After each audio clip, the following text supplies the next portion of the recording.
সর্বশেষ আপডেট বাংলা সংবাদে সবাইকে স্বাগত। প্রথমেই সংবাদ শিরোনাম, পরে বিস্তারিত। আগামী সপ্তাহে শেখ হাসিনার বিচারের রায় হবে, মাহফুজ আলম। বিএনপির 4 নেতাকে বহিষ্কারের খবর ভুয়া।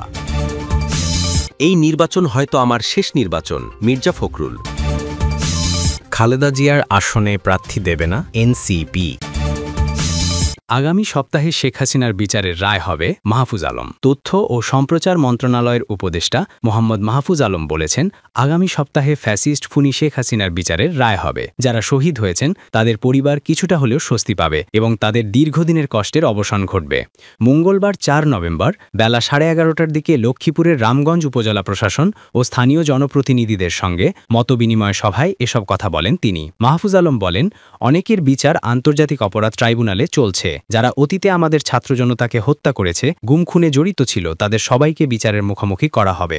তিনি আরও বলেন, অন্তর্বর্তীকালীন সরকার অনেক দূর এগিয়েছে। জুলাই সনদে স্বাক্ষর করার মাধ্যমে বাংলাদেশ নতুন অধ্যায় প্রবেশ করেছে। শেখ হাসিনাকে উৎখাত করে আমরা একটি নতুন সরকার গঠন করেছি।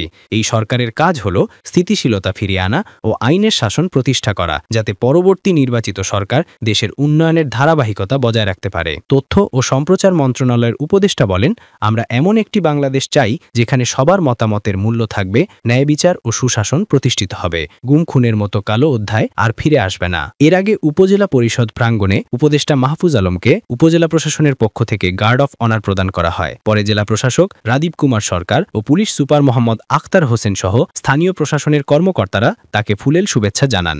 এ সময় উপস্থিত ছিলেন রামগঞ্জ উপজেলা নির্বাহী কর্মকর্তা এস.এম. রবিন শীষ, ওসি আব্দুল বারী, উপজেলা বিএনপি ও জামায়াতের নেতাসহ বিভিন্ন স্তরের জনপ্রতিনিধি। সকাল 10:30টায় উপজেলা প্রশাসনের আয়োজনে দরিদ্র কৃষকদের মধ্যে কৃষি প্রণোদনা বিতরণ অনুষ্ঠানে প্রধান অতিথি হিসাবে যোগ দেন তিনি। পরে জুলাই শহীদ পরিবারের সদস্যদের সঙ্গে সাক্ষাৎ করেন এবং দুপুরে সাবেক এমপি ও প্রতিমন্ত্রী মরহুম জিয়াউর হক জিয়ার নবম মৃত্যুবার্ষিকীর অনুষ্ঠানে অংশ নেন। এ সময় তার বাবা ঈশাপুর ইউনিয়ন বিএনপির সাধারণ সম্পাদক আজিজুর রহমান বাচ্চু মোল্লা ও বড় ভাই জাতীয় নাগরিক পার্টির যুগ্ম আহ্বায়ক মাহবুব আলম সহ নেতাকর্মীরা উপস্থিত ছিলেন।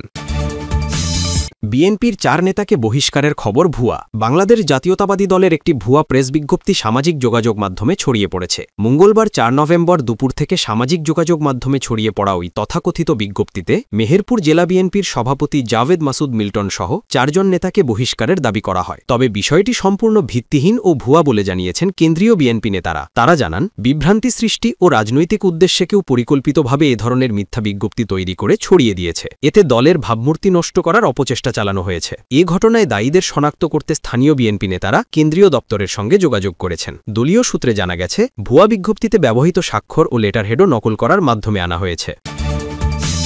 এই নির্বাচন হয়তো আমার শেষ নির্বাচন, মির্জা ফখরুল। আসন্ন জাতীয় সংসদ নির্বাচনে 237টি আসনে প্রাথমিক প্রার্থী তালিকা ঘোষণা করেছে বিএনপি। তালিকা ঘোষণা অনুযায়ী ঠাকুরগাঁও 1 আসন থেকে দলীয় প্রার্থী হিসাবে নির্বাচিত হয়েছেন বিএনপি মহাসচিব মির্জা ফখরুল ইসলাম আলমগীর। দলীয় প্রার্থী নির্বাচিত হওয়ার পরে এবার সামাজিক যোগাযোগ মাধ্যমে আবেগঘন স্ট্যাটাস দিয়েছেন তিনি। মঙ্গলবার 4 নভেম্বর দুপুর 1টার দিকে নিজের ভেরিফাইড ফেসবুক পেজে এক পোস্টে বিএনপি মহাসচিব লিখেন, এই নির্বাচন হয়তো আমার শেষ নির্বাচন। পোস্টে মির্জা ফখরুল ইসলাম আলমগীর আরও লিখেন, মহান আল্লাহর রহমতে বিএনপি আমাকে ঠাকুরগাঁও 1 আসনে মনোনীত করেছে। আমি বেগম খালেদা জিয়া, তারেক রহমান এবং সব নেতা এবং নেত্রীকে আমার কৃতজ্ঞতা ও ধন্যবাদ জানাই। দলের সকল কর্মীকে জানাই আমার আন্তরিক ধন্যবাদ আজীবন আমার সঙ্গে থাকার জন্য। তিনি লিখেন, আমরা যারা সারা জীবন রাজনীতি করেছি, জেলে গেছি, আমাদের নিজেদের একটা গল্প থাকে, অনেকেই তা জানে না। আমি যখন 87তে সিদ্ধান্ত নেই আবার রাজনীতিতে ফিরব, আমার মেয়ে দুটি একদমই ছোট ছিল, ঢাকায় পড়ত। আমার স্ত্রীর বয়স অনেক কম ছিল। সে প্রথমে স্তম্ভিত হয়ে গিয়েছিল, বুঝতে পারছিল কি ভয়াবহ অনিশ্চিত জীবনে পা দিতে যাচ্ছে। তিনি আরও লিখেন, আমার মেয়ে দুটির হাত ধরে সেই নিয়ে গেছে স্কুলে, ডাক্তারেট আছে।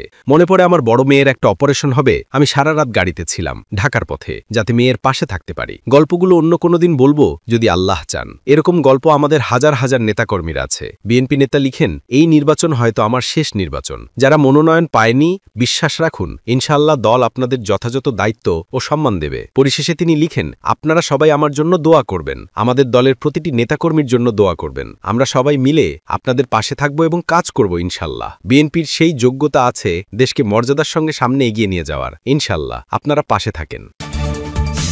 খালেদা জিয়ার আসনে প্রার্থী দেবে না এনসিপি। আসন্ন একাদশ জাতীয় নির্বাচনে সাবেক প্রধানমন্ত্রী ও বিএনপি চেয়ারপারসন বেগম খালেদা জিয়ার আসনে কোনো প্রার্থী ঘোষণা করবে না জাতীয় নাগরিক পার্টি এনসিপি। মঙ্গলবার ৪ নভেম্বর গণমাধ্যমকে এ তথ্য জানিয়েছেন দলটির মুখ্য সমন্বয়ক ও নির্বাচন পরিচালনা কমিটির সভাপতি নাসির উদ্দিন পাটোয়ারি। বিস্তারিত আসছে।